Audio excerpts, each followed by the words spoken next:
Thomas joins us now, along with CBC's Olivia Stefanovich. You've both been covering these Ottawa protests. And a question for both of you, and I'll start with Thomas. After the last few days, what stands out for you?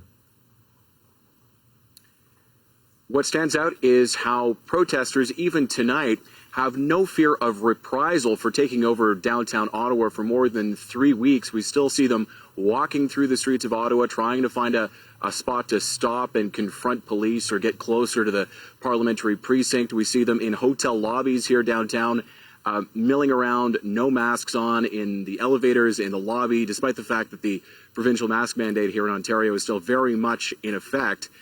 And some are even claiming victory, Ian. Wow. And Olivia, what stands out for you? For me, it's just how quickly police started moving in once they got the operation going and how much time they gave protesters to clear out. I mean, police made multiple warnings to these protesters, even handed out leaflets reminding people that if they remain here, they could face arrest and have their vehicles seized, and yet hundreds remained. And then once this police operation started going, I mean, it really only took 3 days, today being the third day. I was here on Saturday morning when police started advancing on Wellington Street, and they basically had this entire area controlled by noon on Saturday. So it only took a few hours. And I did get the chance to speak to some truck drivers who quickly retreated once that police line moved up. And they told me that even though they wanted to stay, they were willing to get arrested. Once they saw that police line moving up on Wellington Street, they just said, you know what, it's just not worth it. And Olivia, you had an interesting experience of reporting for alternatively radio and television. It was a lot easier when you were doing radio reports. Yeah, there is a stark difference, I would say, between my radio reports and my television reports. When I was out with a camera, we would also often be swarmed by protesters. Oftentimes they would swear at us, yell obscenities. But yesterday I was a radio reporter, and I was only using wireless headphones, partly because of some technical difficulties we had, so I didn't always have a microphone out. And I was able to get really close to the police line, be shoulder to shoulder with protesters. And in fact, there was a moment when the police were moving us back, the whole crowd. They were moving us past the Prime Minister's office, down Metcalfe, and we had to climb these snowbanks that protesters shoveled to prevent police from advancing, and we ended up having to climb over them to retreat. And one protester, he told me to go first, and he was trying to help me, actually. I mean, a lot of people didn't know that I was a reporter, but there was just a huge difference between when I was just out there alone with my headset versus my colleagues who were out there and they were surrounded by people.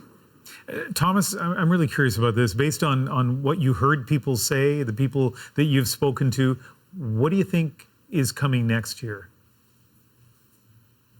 Well, both speaking to protesters in Windsor last weekend and here in Ottawa this weekend after police moved in, there is no indication that their beliefs have changed. If anything, they are more entrenched in their beliefs.